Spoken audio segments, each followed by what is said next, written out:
Syrian Brig. Gen. Issam Zahreddin Wright speaks with a civilian in the eastern city of Deir ez-Zor in September, during the offensive against ISIS militants. George Awif Ali Unab Getty Images. A Syrian general known for his fight against ISIS, and accused in the death of veteran American war correspondent Marie Colvin, who died in shelling in 2012, is reported to have died Wednesday on the battlefield in Syria's northeastern province of Deir ez-Zor. Brig. Gen. Issam Zahreddin, 56, one of Syrian President Bashar Assad's best-known field commanders, died after the vehicle he was traveling in hit a landmine close to a front line where he was fighting ISIS, according to media outlets closely aligned with the Syrian regime. Marie Colvin, shown here in 2010, a celebrated foreign correspondent with the Sunday Times, was killed in shelling while she covered the civil war in Syria in 2012. Her family filed a wrongful death lawsuit accusing the Syrian regime of deliberately killing her. WPA Paul Getty Images. Zahreddin, a heavy-set man with a trademark thick, grey beard, led a unit of Syria's elite Republican Guard. He was vaunted as a hero by the government's supporters, and as a war criminal by detractors, for his role in the country's 6-year civil war. Only last month, the Syrian regime had made him a national hero after his men broke a 3-year siege by ISIS on Deir ez-Zor city. Images of Zahreddin in military fatigues, surrounded by his adoring soldiers, were broadcast across the country. Assad is said to have congratulated him personally on the victory. Zahreddin gained a reputation for swift retribution in the war. In 2011, he commanded the Republican Guard's 104th Brigade, a unit previously led by Assad himself, in Douma, the southern Syrian city where the first peaceful protests against the Syrian regime had stirred. A Human Rights Watch report on those responsible for crimes against humanity in Syria that year cited an eyewitness who said that Zahreddin always carried an electric bat in to attack the protesters and had ordered most of the beatings in Douma. A year later, Zahreddin helped lead a devastating offensive against the residential district of Baba Amra in the city of Homs.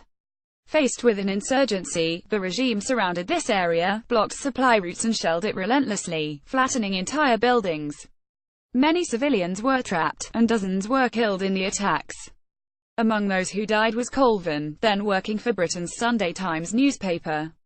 A long-time war correspondent who had reported from conflicts around the world and had lost an eye while on assignment in Sri Lanka, Colvin had managed to smuggle herself into Baba Amra, secretly crossing the Syrian border from Lebanon.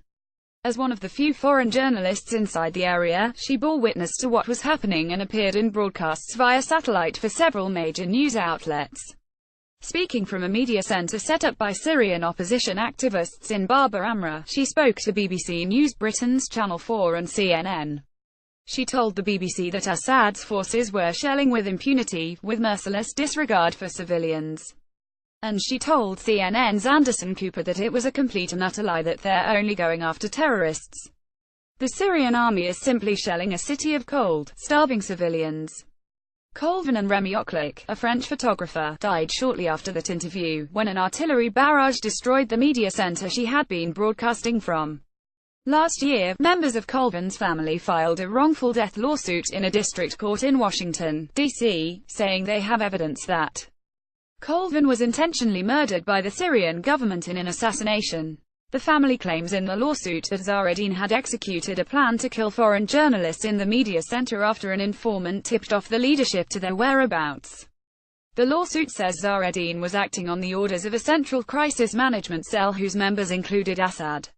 The lawsuit accuses the Syrian military of using a targeting method known as bracketing, in which it fired artillery shells closer and closer to the media center before finally hitting it. The Syrian government denies that the attack on the journalists was deliberate. Earlier this year, Zahreddin was added to a European Union sanctions list for his role in violent repression against the civilian population, including during the siege of Baba Amra in February 2012. Upon news of his death, tribute videos posted by Assad regime supporters on YouTube garnered thousands of views. Supporters on Twitter posted pictures allegedly of Zahreddin's coffin arriving in Damascus. And they shared a graphic image of the general smiling in front of mutilated corpses dangling on a string, their limbs ripped off and lying scattered on the ground. Many declared him a hero. Some adorned his picture with hearts and roses, along with wishes that he may now rest in peace. Others, though, posted his image with messages expressing relief that a man they considered a war criminal had met his end.